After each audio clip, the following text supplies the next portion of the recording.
The C-SPAN networks bring you long-form public affairs programming from the nation's capital and are a public service of your television provider. C-SPAN, created by cable. Please welcome United States Senator Ted Cruz of Texas.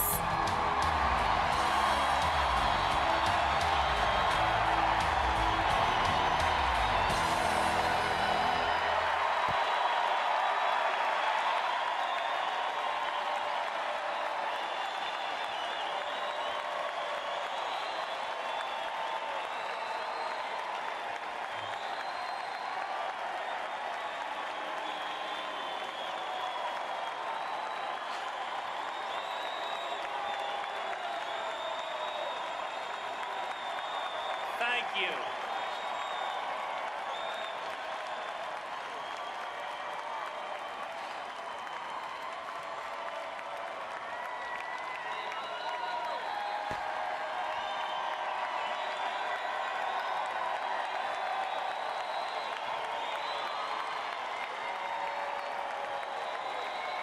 Thank you, and God bless each and every one of you. Heidi and I are so honored to join you here in Cleveland, where LeBron James just led an incredible comeback victory. And I am convinced America is going to come back too.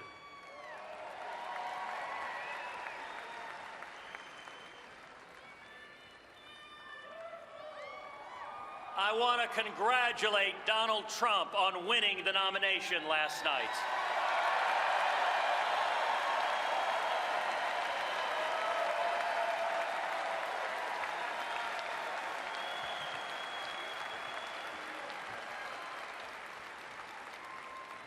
And like each of you, I want to see the principles that our party believes prevail in November.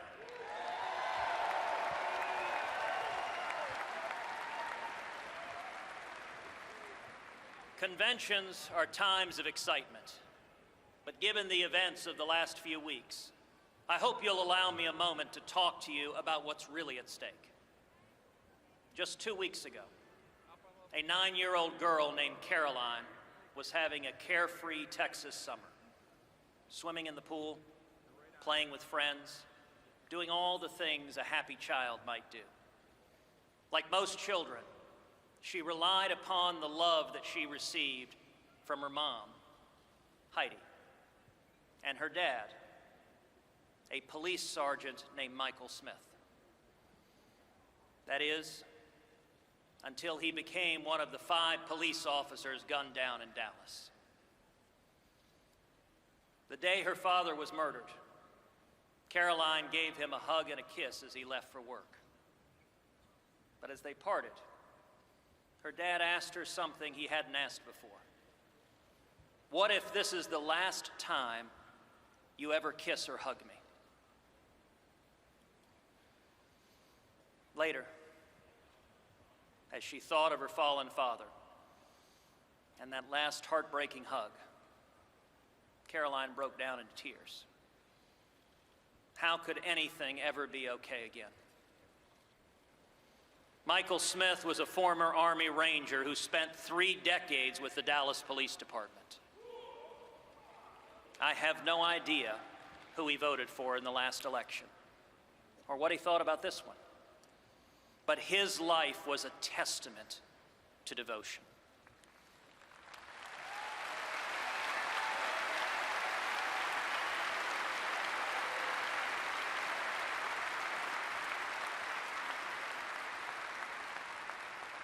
He protected the very protesters who mocked him because he loved his country and his fellow man. His work gave new meaning to that line from literature: to die of love is to live by it.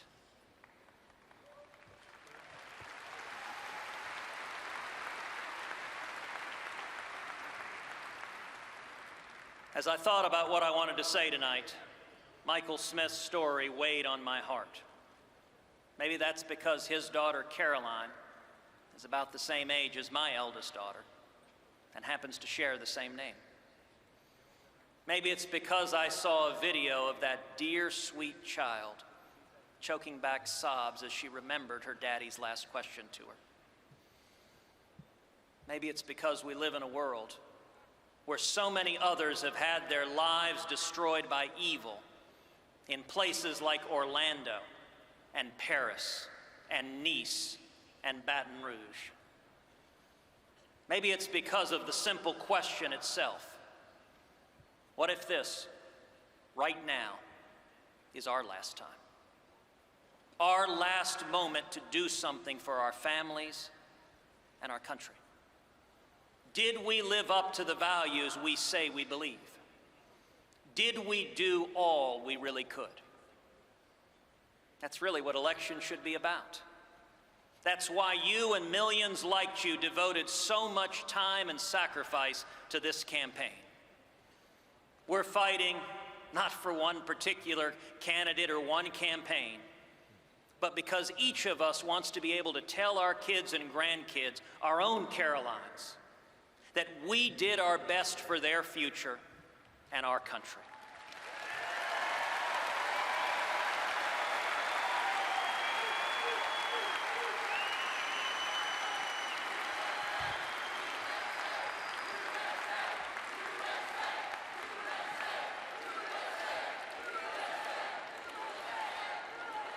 America is more than just a landmass between two oceans. America is an ideal, a simple yet powerful idea. Freedom matters.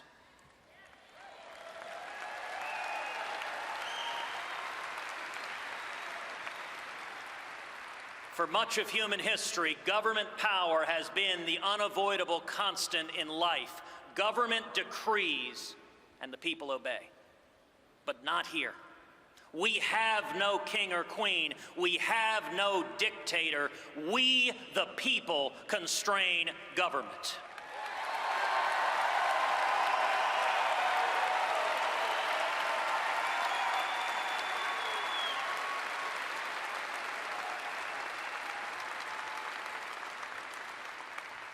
Our nation is exceptional because it was built on the 5 most beautiful and powerful words in the English language. I want to be free.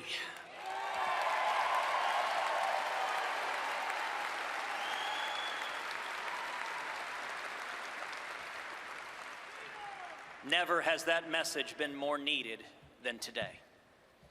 We stand here tonight, a nation divided. Partisan rancor, anger, even hatred are tearing America apart. And citizens are furious, rightly furious, at a political establishment that cynically breaks its promises and that ignores the will of the people.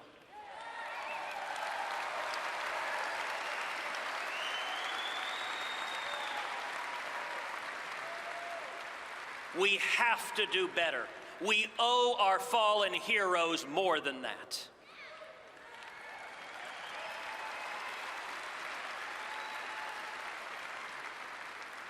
Now, of course, Obama and Clinton will also tell you that they care about our children's future. And I want to believe them. But there is a profound difference in our two parties' vision for the future.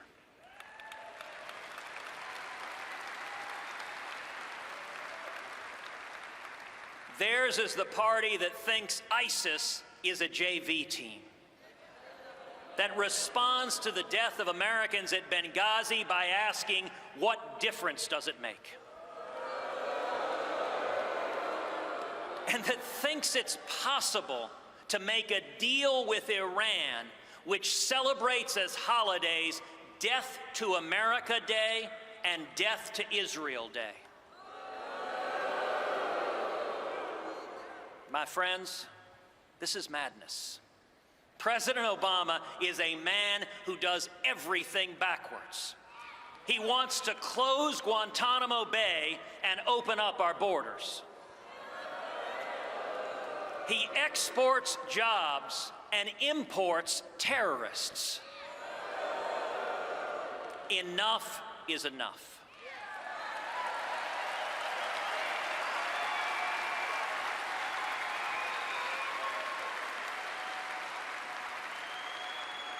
And I am here to tell you there is a better vision for our future, a return to freedom.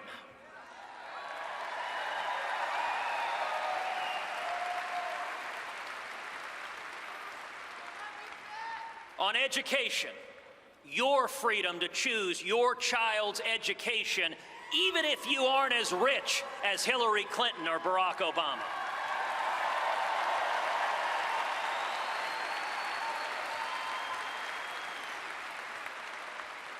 On health care, your freedom to choose your own doctor without Obamacare.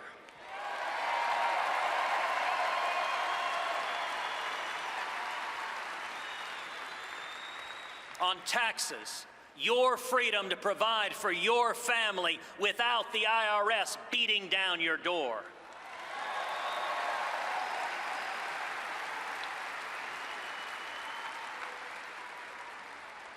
The internet, keep it free from taxes, free from regulation, and don't give it away to Russia and China.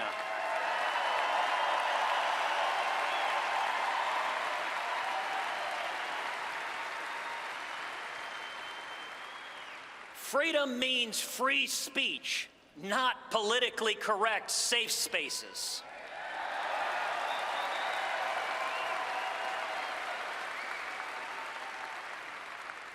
Freedom means religious freedom, whether you are Christian or Jew, Muslim or atheist.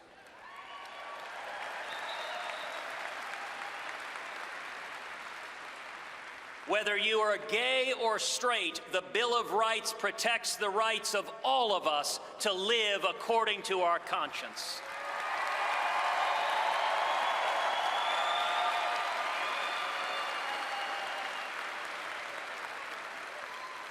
Freedom means the right to keep and bear arms and to protect your family.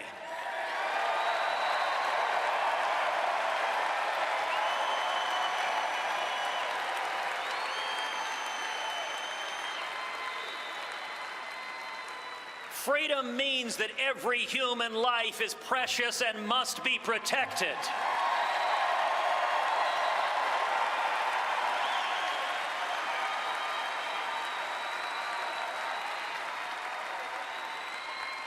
Freedom means Supreme Court justices who don't dictate policy, but instead follow the Constitution.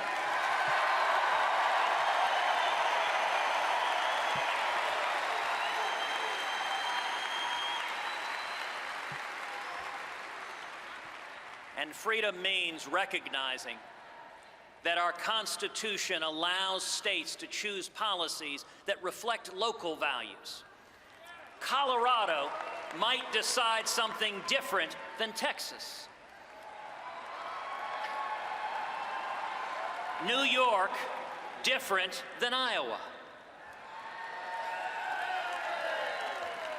That's the way it's supposed to be. Diversity.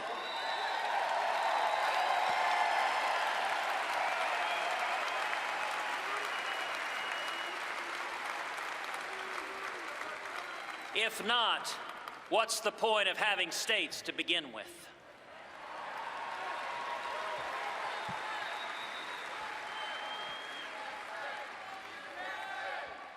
Now, Hillary Clinton believes that government should make virtually every choice in your life.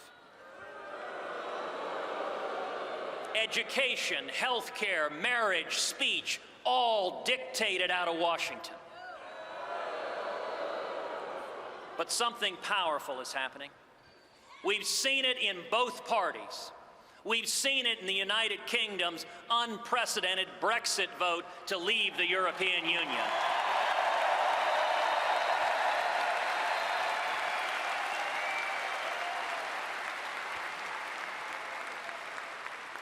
Voters are overwhelmingly rejecting the political establishment and overwhelmingly rejecting big government.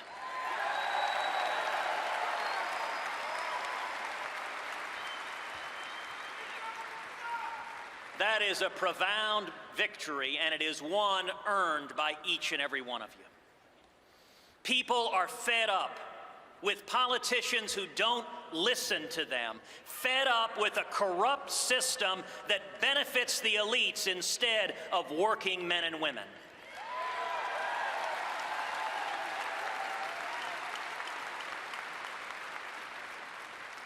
We deserve an immigration system that puts America first and, yes, builds a wall to keep America safe.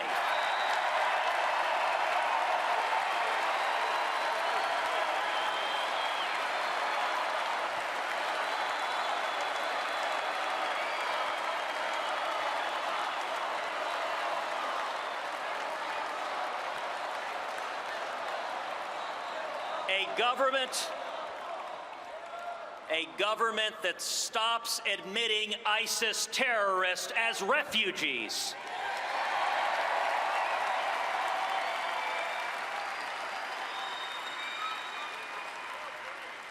We deserve trade policies that put the interest of American farmers and manufacturing jobs over the global interests that are funding the lobbyists.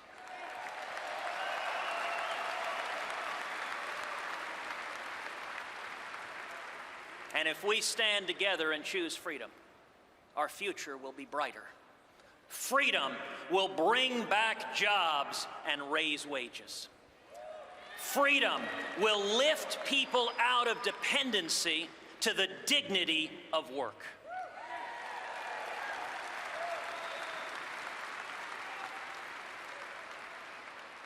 We can do this. 47 years ago to this day, America put the very first man on the moon.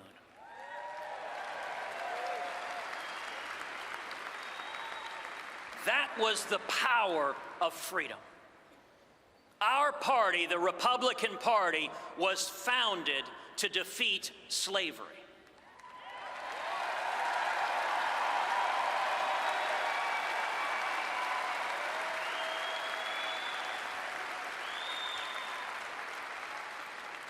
Abraham Lincoln, the first Republican president, signed the Emancipation Proclamation.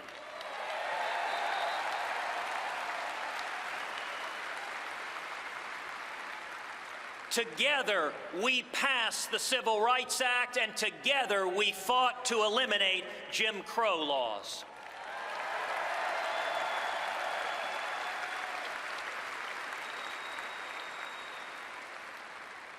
That's our collective legacy, although the media will never share it with you. Those were fights for freedom, and so is this. Sergeant Michael Smith stood up to protect our freedom.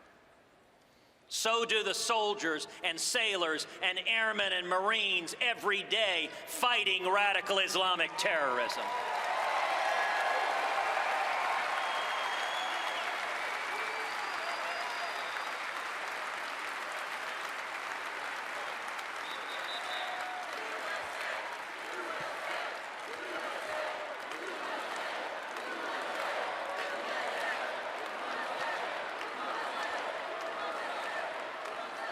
And so did the family of Alton Sterling, who bravely called to end the violence. So did the families of those murdered at the Charleston Emmanuel AME Church, who forgave that hateful, bigoted murderer.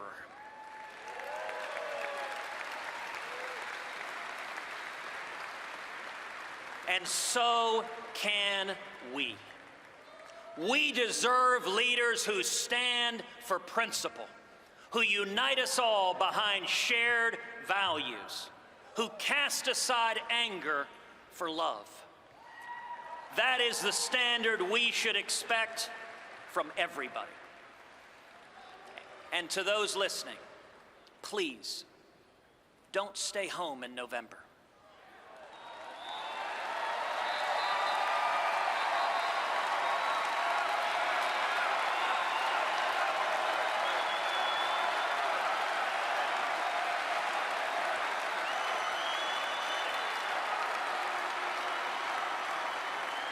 If you love our country, and love your children as much as I know that you do, stand and speak and vote your conscience. Vote for candidates up and down the ticket who you trust to defend our freedom and to be faithful to the Constitution.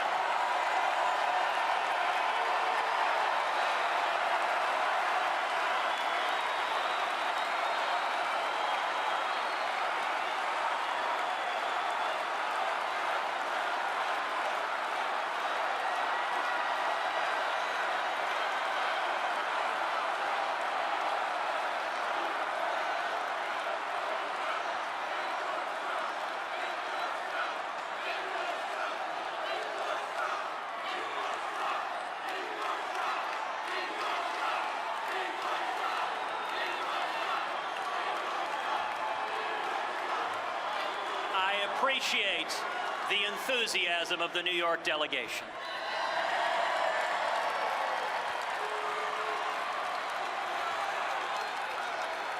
And I will tell you, it is love of freedom that has allowed millions to achieve their dreams. Like my mom, the first in her family to go to college. And my dad, who's here tonight, who fled prison and torture in Cuba, coming to Texas with just $100 sewn into his underwear.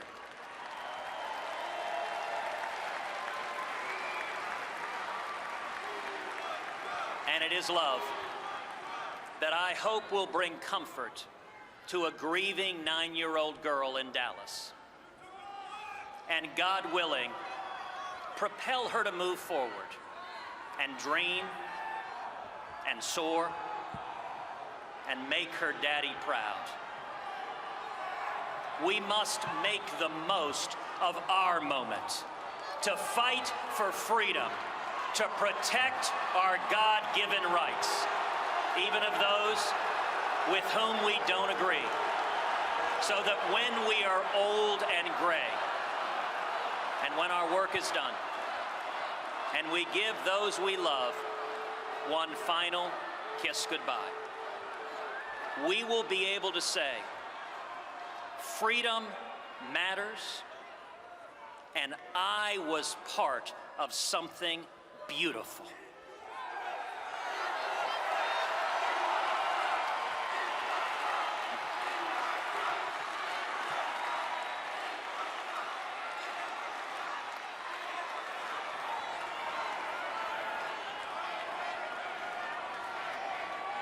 The case we have to make to the American people, the case each person in this room has to make to the American people, is to commit to each of them that we will defend freedom and be faithful to the Constitution.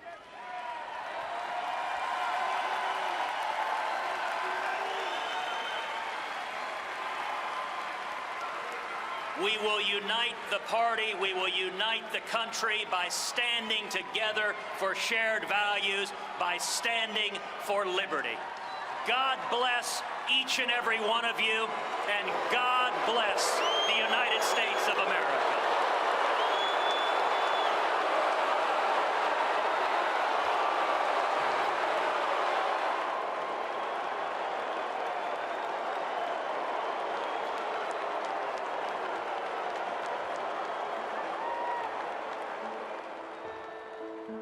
My father trained us very